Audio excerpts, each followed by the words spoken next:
Hello, it's the 29th of May. You're tuned into our afternoon edition of Arirang News. I'm Kwon Jang-ho, and thank you for joining us. Preparations for the North Korea-US summit are taking a significant step up, with a series of meetings being held by the two sides all over the world. First, there are working-level talks at the Inter-Korean border village of Panmunjom, where the agenda for the summit is being hashed out. Delegations from both sides are also in Singapore to discuss the logistics of the Trump-Kim meeting. And reports are coming in that one of Kim Jong-un's closest advisors is on his way to the US to meet with senior Washington officials, most likely to address the most contentious issues, such as denuclearization. All this only days after President Donald Trump wrote that letter to Kim saying he was walking away from the summit. We'll be discussing this and more with an expert in the studio later, but first, let's head over to our news center, where Devin Whiting has the latest news updates. Over to you, Devin. Thanks, Jung-ho. We start at South Korea's presidential office and with a change coming for the country's workers. Starting in July, employees will see their maximum time on the job reduced by 16 hours a week. Today in his cabinet meeting, President Moon explained more about the rationale for the shorter week and how it'll be implemented. Our Blue House correspondent Hwang Ho-jun reports.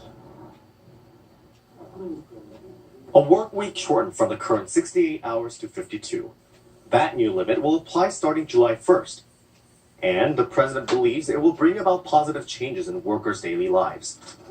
OECD 국가의 연평균 노동시간보다 300시간 이상 더 많이 일해온 우리 노동자들이 장시간 노동과 과로에서 벗어나 가족과 더 많은 시간을 갖고 저녁이 있는 인간다운 삶을 누리는 계기가 될 것입니다.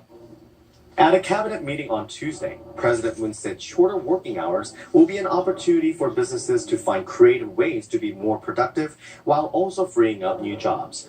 He insisted that society will be able to handle the change, including the pay cut that will come with fewer hours and the extra burden on management. That's because the new regulations will be phased in, starting with companies with more than 300 employees. Regarding the recently approved $3.6 billion supplementary budget drawn up to create more jobs for young people and to boost the economy, the South Korean president urged the government to make sure that it's implemented without delay.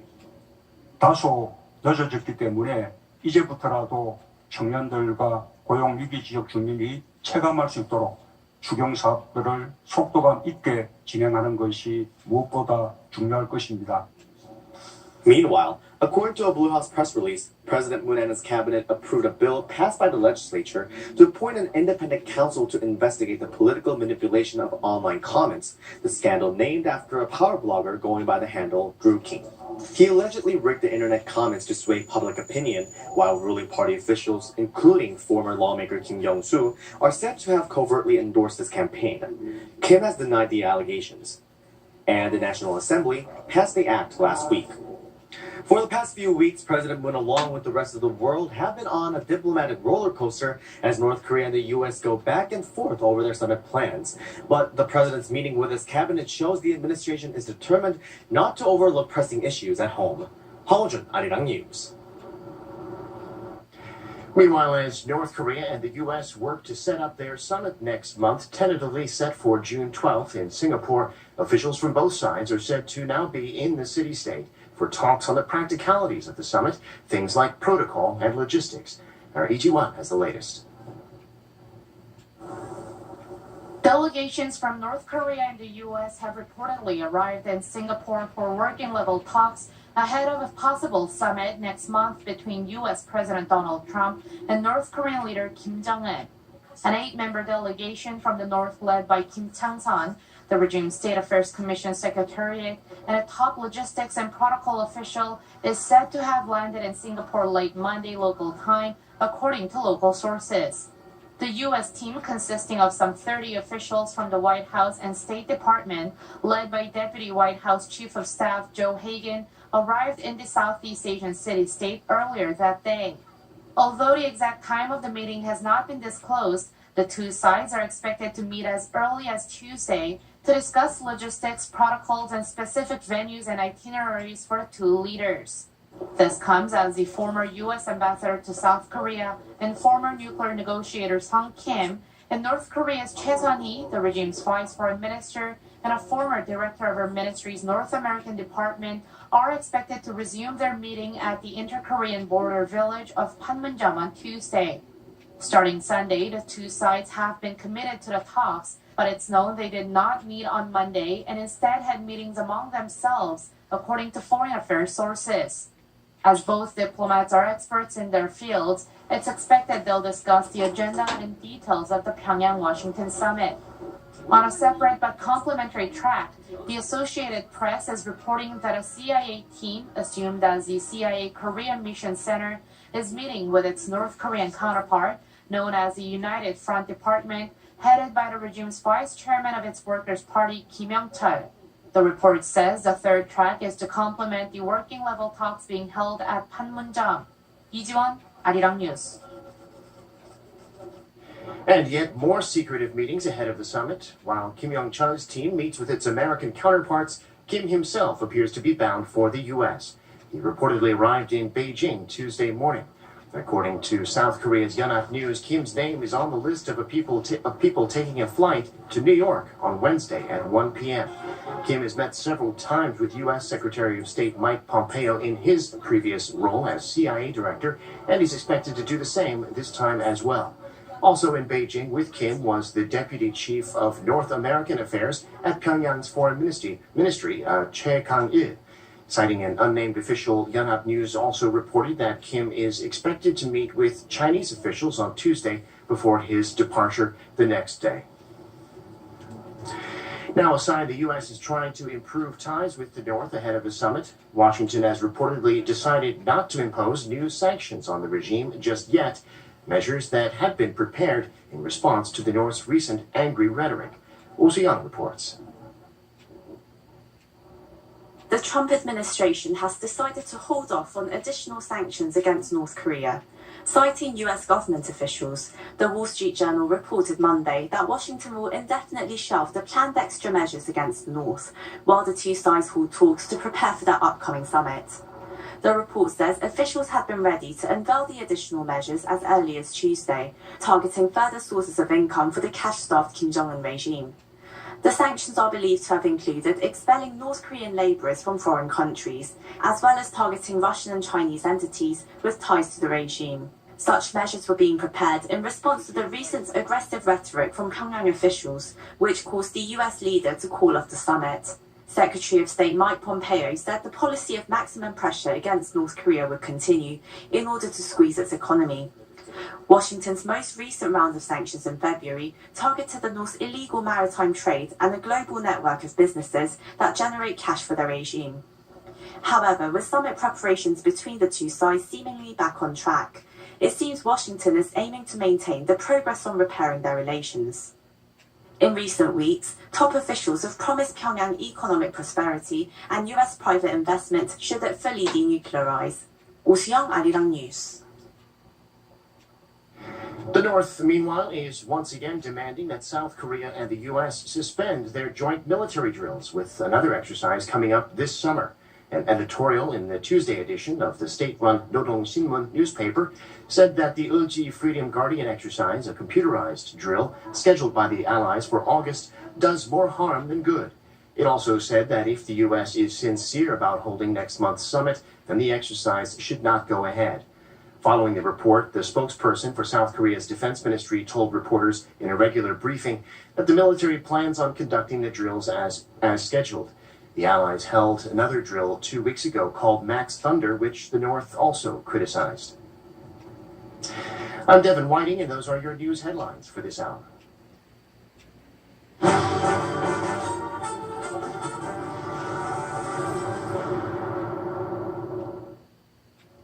As reported earlier, working-level talks between North Korea and the US have been taking place in Panmunjom over the last few days. Watchers say that the officials that have been called up to carry out the talks show that both sides are serious about making the negotiations a success. Kim Yo-sun tells us more about the delegations. The U.S. has expressed its strong intent to make its negotiations with North Korea a success, with its veteran diplomat and expert on the North, Sung Kim, leading preparations for a historic meeting between the leaders of the two countries. Sung Kim, U.S. ambassador to the Philippines, served as Washington's special envoy to the six-party talks from 2008 to 2011, and also as the U.S. ambassador to South Korea from 2011. He returned to a more direct role in negotiations as U.S. Special Representative for North Korea policy in 2014. But at the same time, we will coordinate with our five-party partners to look for an opportunity to resume credible, meaningful, serious negotiations on the nuclear issue.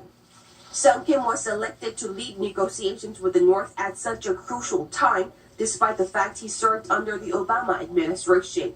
Pundits say it reflects President Trump's strong determination to make the negotiations a success. Sung Kim's North Korean counterpart at the working level talks is the regime's Vice Foreign Minister, Choi Sun-hee. She has years of experience and is well connected within the North Korean hierarchy.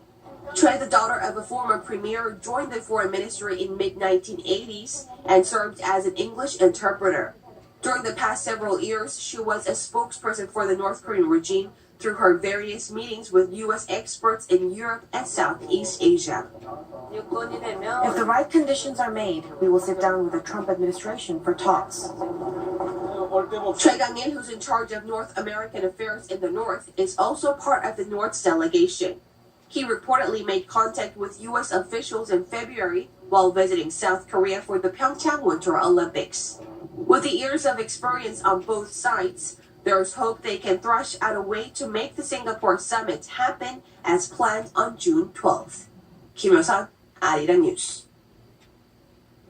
Now, to try and sort out all these diplomatic meetings ahead of the North Korea-US summit, we have with us Dr. Jung Dae Jin, a research fellow at the Ajou Institute of Unification. Dr. Jung, thank you for joining us today. Thank you, my pleasure. Now, there are many talks going on at the moment. Let's start with that one in the last report. The US and North Korean delegations being led by Sung Kim and Choi Sun-hee. They're meeting in Panmunjom for the second round of talks today, it's believed. They're obviously going to talk about the upcoming summit and the potential deal for North Korean denuclearization. But can you talk us through some of the issues that they might tackle today? And what are the two sides' main point of conflict? Yeah, the problem is that the main issue will be the Trump model. There is no clear evidence or no clear information about the Trump model. But I think that North Korea has pretty understand some certain conditions of Trump model because Vice Minister Kim Kye-gwan released his statement that he hoped the Trump model will be the resolve for the stalled U.S. and NK relations. But the problem will be I think that the time gap will be the main differences between North Korea and U.S. recognition. Because there is a time gap of denuclearization and compensation. If North Korea abandons its nuclear warhead or deport its nuclear warhead to America, and it will be implemented add-ons. But the compensation for that action will take a longer time. Yeah, if North Korea abandon A, if North Korea abandon A, U.S. abandon B, that may be the North Korea's arguments. North Korea has placed and has utilized that step-by-step approach in the past. They utilized that step-by-step approach as a bargaining chip and halt the negotiation in sometimes, and that is the routine course of in the past negotiations. But the Ambassador Sung Kim was the victim of that negotiations, and so I believe he is in bold approach of that negotiations skills of North Korea, and he'll be maybe bold at this time. Yeah. So you're thinking they still want to try and look for that big deal, as some people call it, rather than a step-by-step approach? Is that what you're trying to say? Yeah, I believe that North Korea would still argue the step-by-step approach, but U.S. wanted a package deal to clinch their add-ons. Yeah, and they will talk about the level of some agreement, which if the upcoming June 12th summit will be held, the word and meaning of the level of the agreement. They will talk about that seriously. Yeah. Now, another meeting that is potentially happening right now is between the delegates that are from the two sides that are in Singapore, reportedly. Seems to be mostly on the logistics of the actual summit itself. But what are the key points there? What do you think they'll be discussing in Singapore? There are three main points if some countries have summits. The first one is the agenda, the second one is a protocol, and the third one is security. The agenda meeting is still underway in Panmunjom, and the Singapore meeting will focus on the protocol and security. The delegations of North Korea, Mr. Kim Chung-sun, Director Kim, has served for a long time as a steward for Kim, the former North Korean leader Kim Jong-il and incumbent chairman Kim Jong-un for a long time. And Mr. Hagen, the deputy chief of staff of the White House, Mr. Hagen, has also served for a long time for two former presidents, George H.W. Bush and George W. Bush. He also has a very top-notch protocol officers. Top-notch protocol officers from both sides is meeting in Singapore, and they will focus on the security and protocol. So. There are now reports that Kim Young-chul, the vice chairman of North Korea's ruling Workers' Party Central Committee, or simply put, Kim Jong-un's right-hand man, as some have called him, has been spotted in Beijing now, and he's suspected to be on his way to the US, probably to hold talks with US Secretary of State Mike Pompeo. Now, what would these two talk about that are being talked about in the other meetings, on the other lower-level meetings, such as the one in Panmunjom and in Singapore? Yeah, report has it that Mr. Kim has arrived in Beijing today, this afternoon, and originally he has a plan. He has a flight plan to go to U.S. directly, but he changed his flight schedule. He postponed his flight to tomorrow. I think he may be waiting for the result of the this ongoing Panmunjom meetings result, and he will prepare some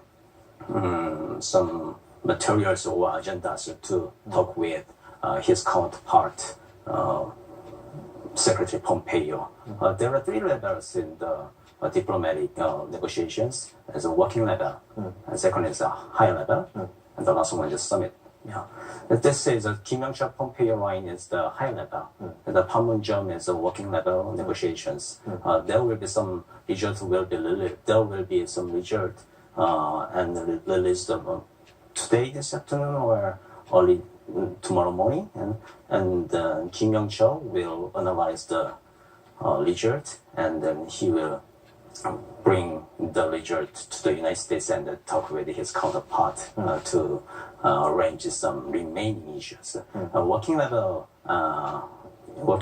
officials may have left some remaining issues. They cannot decide some issues, and that will be the remaining issues. Remaining issues will be solved and reported to the higher level, and the higher level officials like Kim Young-chul and Pompeo will report to their each boss and the respective boss, and then they will talk about the last meeting, the last minute changes or to clinch a deal. Yeah. Can we talk a bit more about that? For example, the denuclearization deal. Can they make a decision about what the denuclearization is going to look like, especially for North Korea, where it seems like Kim Jong-un has so much control over what he wants and what kind of how he runs his regime? Yeah, Kim Jong-un.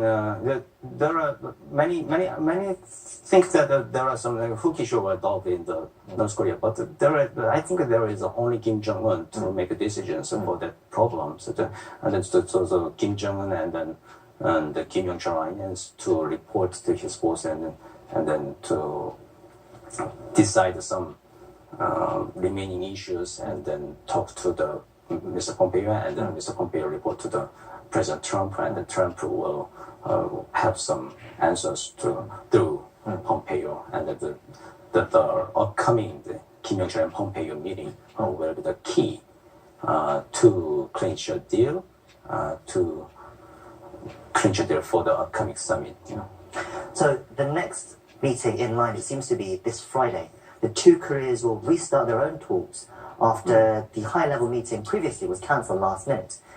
Now, what are the inter-Korean issues that they'll be likely to discuss this time?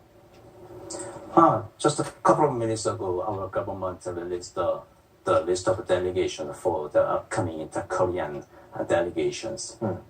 There are two points to be, and we have to eye two persons. And the first person is the Vice Minister No.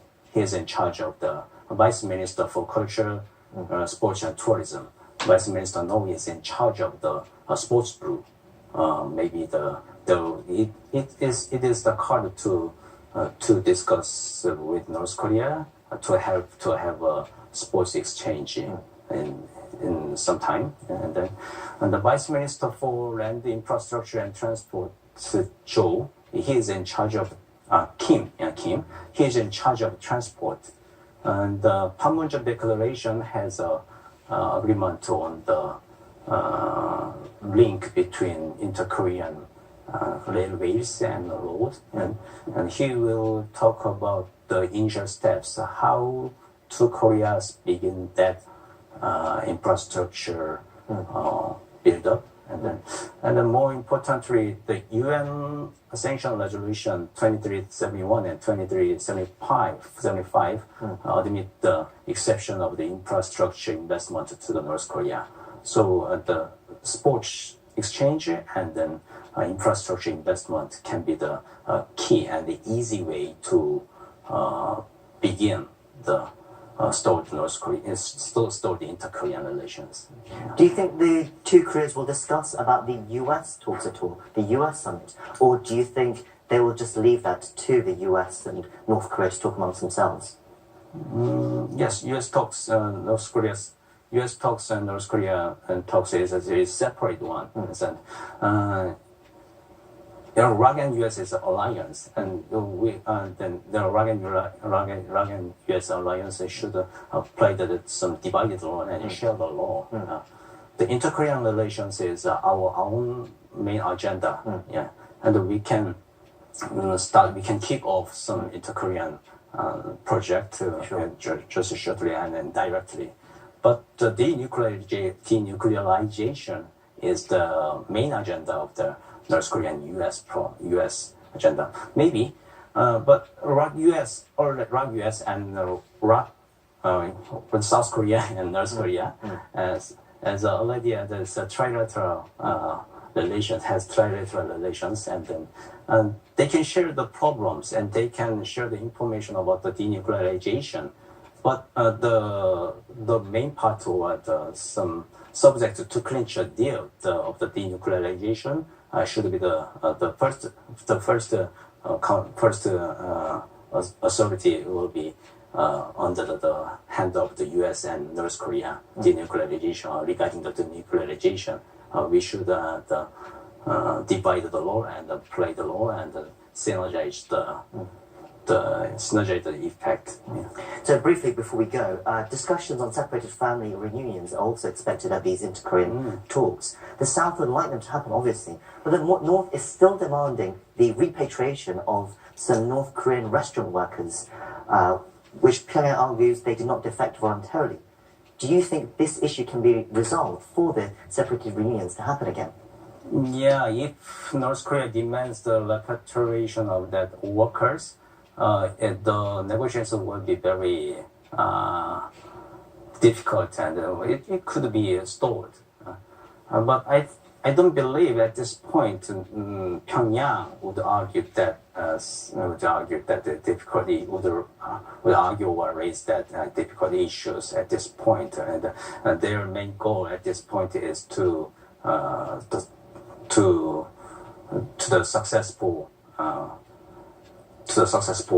U.S. North Korea's upcoming summit. It's the main key and main goal of their of North Korea. So I believe, they don't raise the cash. They don't raise that. Yeah. I guess one step at a time. Yeah. We're out of time, Doctor, but thank you for coming in today and sharing your insights with us. Okay, thank you. Now that's our show for now, but do stay tuned to Arirang throughout the day for the latest news updates from Korea and the rest of the world. Thank you for watching and hope you can join us again next time.